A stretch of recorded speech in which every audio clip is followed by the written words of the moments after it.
But first, we've got Scott Martin, political watcher Susan Crabtree, and Democratic strategist Joe Listing. How do I pronounce the last name, Joe? It's Listing. Listing. Okay, that's what I thought. Let me start with you since I kind of botched that a little bit. Listen, turmoil around the world, a lot of uncertainty, a lot of question marks. In the meantime, our market's roaring to an all-time high, and the UK seems to have gotten itself back together. Even the pound has come back a little bit. What's the conflicting messages here? Should we trust the uncertainties of the world of politics, or maybe the calmness of the markets? I think I would look at the calmness of the markets as an indicator here. Listen, Britain has always kept Europe at a bit of an arm's length. So even though they were members of the EU, they still had many exemptions in there. They're going to have to renegotiate their deals with Europe. I think in the end, it's going to be mirroring very closely to their existing relationship. So in the end, when we look at the markets and we see that they have stabilized after that initial shock, I think that's a good indicator going forward on what we can see. The capital investments are still going to be there. The trade deals are still going to have to happen. Europe is not going to let Britain go, and Britain's not going to let Europe go. They have a symbiotic relationship, and it's important that they maintain those, and that's the #1 goal over there right now. Scott? Yeah, but isn't this whole thing kind of breaking out into some sort of fight or some sort of give and take? I mean, that's the thing. I agree with the premise that they need each other. Okay, trade is a big part of this whole deal. But it doesn't feel to me just yet that Europe's going to all of a sudden play nice in the sandbox with a country that all of a sudden said bye-bye. You know what I mean? And that's the risk here. I think there's a lot of economic fragmentation that comes out of this vote in the next several years with regards to trade deals, with regards to job losses in the UK that we haven't seen hit the market yet. Well, that's also true. And Susan, I think there's a lot of question marks about Theresa May myself. You know, she, of course, was for Remain. She said Brexit is Brexit, so she's committed to that. But will she actually live up to the spirit of this? Will she actually go through? Because, I listened to her 2 days ago. I thought Bernie Sanders was, forget Margaret Thatcher, I thought she was channeling Bernie Sanders. So what's going to happen there? Are we going to see the sort of capitalistic revival that was promised with this vote? Well, this was certainly a tumultuous process, and in the headlines, it was good for newspapers in Britain and in the U.S. But I think if you look at Theresa May, she is the former Home Secretary. She had a broader portfolio than even our Homeland Security Secretary. She knows the issues. She's known as tough. She's a reliable, moderate conservative. So we're moving from a more liberal person to a moderate conservative. I think, the last time that Britain had a woman PM, I think they did pretty well. I'm not really concerned in the long term over there. There is a process. It's going to be tumultuous, good for headlines. But in the end, I think she brings a bit of stability to the situation with her background as both in the banking sector, as Home Secretary, and also in Parliament. Joe, I get it, and obviously the comparisons to Margaret Thatcher, of course, the Iron Lady, now they're calling this one the Steel Lady. But when someone says to me that workers are being exploited by unscrupulous bosses, that there's irrational behavior in big business, that there's an irrational, unhealthy, growing gap between workers and bosses' pay, and maybe we should put a regular worker on the board of all publicly traded companies, I don't know. It just doesn't sound like a moderate conservative to me. It sounds like a flaming progressive ready to take down capitalism. You got to be careful. I've worked in Europe before. Politics over there, it's very different. The parties don't line up. Our right-left sort of banter that we put on each of our parties does not apply there. It's a little bit different. So if you heard Cameron's speech when he stepped down, he talked about the national health care system. He talked about a livable wage. All of these things in this country look at those as being liberal ideals, but over there are pretty more moderate. So the fact that she is towing the line with her party still and still maintaining some of the Cameron policies and pushing those forward shouldn't be an alarmist issue for us here, shouldn't be an alarmist issue for the markets. They're going to make this work. That's sort of the standard quo over there. All right, guys, we also have new developments, of course, in the presidential race here. Both parties seeing a major shift in their economic policy platforms. Republicans, well, they're leaning toward appeasing Donald Trump and his backers. They've taken a very strong stance on trade and the border wall. In the meantime, Hillary Clinton catering to the far left. There's a $15 minimum wage, free college, and expansion of health care. Scott, let me go to you first on this. Listen, I think the biggest winner so far on these platforms is the Chamber of Commerce. You know what? As much as we talk about the establishment losing, we didn't hear about so far GOP is not saying they're officially going to dismantle. They're in business now, right? They're staying in. You guys got in. You got the stay of execution. It's funny. This is all not a surprise. It's just in time for the conventions, and it's just like, hey, we're going far right, we're going far left, and we're just pulling the voters apart. start. It's going to make for a lot of fun in the next couple weeks at the conventions as they jaw out each other a little bit about the policies, the platforms, and trying to get that middle vote. Right. That's the key. That's the thing. That surprises me a little bit about what Hillary's doing here. Yes, she wanted the Sanders endorsement. She wants all the Sanders folks. But, gosh, she's going to take away. She's going to lose some of those middle people, I think. You know what, though? Both parties seem to be shifting further to the left in many ways. So maybe that's where the country's going. Maybe that's where the middle is going, even though Trump is winning right now with those independent voters. Susan, the idea now that you put these, you make these as official party platform items, now you've got to follow through, particularly building the wall. And listen, I don't know, how do we get Mexico to pay for it? And if they don't pay for it, will taxpayers be willing to pay for it? Well, that's interesting because you had Paul Ryan last night, talking about border security, and that plays very well with the House Freedom Caucus, which Boehner had problems with. But when you talk about another part of what Trump wants to do, rounding up people, illegal immigrants in this country and send them back, Paul Ryan was very quick to say that he's not for that. That's something that he doesn't believe is American, that it's good for the Republican Party or the country as a whole. So I think that you're not going to see his part. He's the Speaker of the House. You're not going to see him funding extra border security agents to round up these individuals. So that certainly was something we saw as a division last night.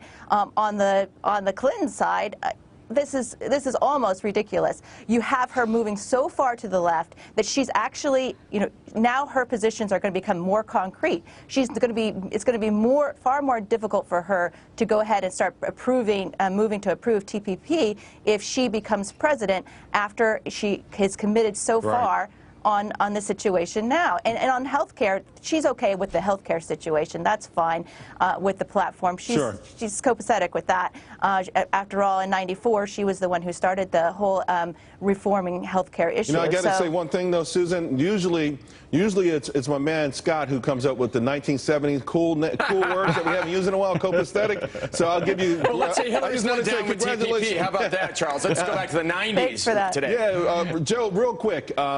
$15 minimum wage. I think we kind of saw that as low-hanging fruit and something to accommodate Bernie Sanders. But both sides ultimately, I think, will have to explain to the American public how they pay for all this stuff.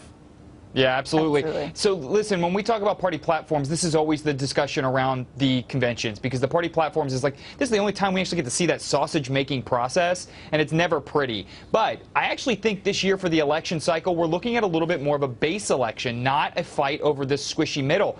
Hillary's numbers are kind of baked in. You either like her or you don't like her. Donald Trump is very quickly going into the same sphere. So when we talk about whether or not these issues are appeasing to their base, actually, it may be a good strategic move because it's going to be about turning out your base. Turnout will not be as high as it was in 2008. I don't think these sort of apolitical voters out there who don't pay attention are going to show up. Right. So building base and talking about their issues could be a key strategy that if one they end up getting defections, and that's a problem for both candidates. And to your point, Donald Trump had great news in swing state polling this morning. The only red flag I saw for him was with the base. It still feels like the base of Republican voters, he still has to find a way to sort of bring them over. Look at the turnout numbers he got in the primaries, too. I mean, Joe mentioned it. That could be huge. The turnout numbers that Trump gets versus what Hillary gets in his base, that could make the difference. I think turnout's going to be everything. All right, guys, I want you guys to stay with me, please. But I want to shift focus right now because police in Cleveland are making preparations just as we're hearing about how bad those RNC protesters could get. Connell Mulshane, he's going to be covering it all. And Connell, what should we expect? Well, we're not quite sure yet, Charles. Yeah, I'll be out there next week along with Jeff Flock to cover the protest element of the Republican National Convention for Fox Business. And it's going to get started even before the convention does. In the next few days, we're watching after the word today from the Black Panthers, the new Black Panther Party, that they'll be carrying firearms, as they put it, in self-defense for rallies in Cleveland ahead of the convention. Now, remember, Ohio has that open carry law, which does add a new element, certainly, for the protesters. So the Black Panther Party came out to an interview with Reuters, says they plan to have guns in an event that will run from tomorrow night through Monday. It's an event ahead of the convention called the National Convention of the Oppressed. That should wrap up before everybody even gets to Cleveland.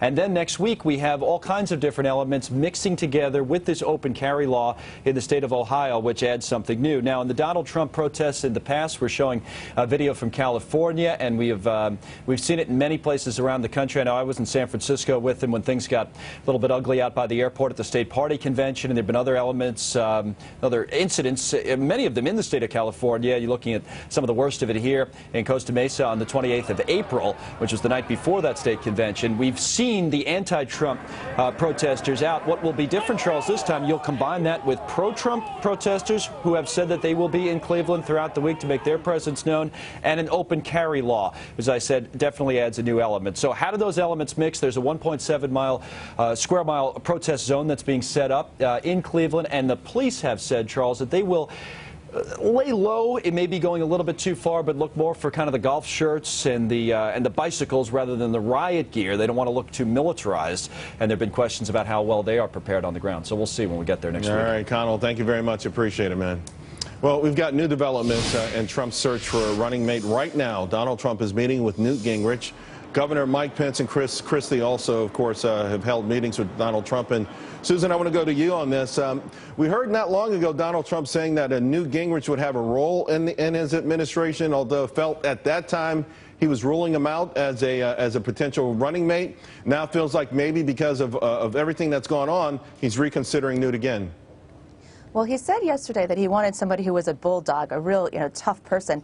And when you look at Newt Gingrich and Mike Pence, I covered Mike Pence for many years when he was in Congress, and he's a very affable person. But yesterday in his speech, he was very tough. He went after Benghazi, Hillary on Benghazi, on a lot of different issues, on the email issue. So, you can see Mike Pence trying to rise to this occasion, but Newt Gingrich is already there. Personally, I think that Newt Gingrich is more effective in a more Karl Rove-type strategy position, big leadership position at the White House, and you have Mike Pence is much more likable. He's younger than Newt Gingrich.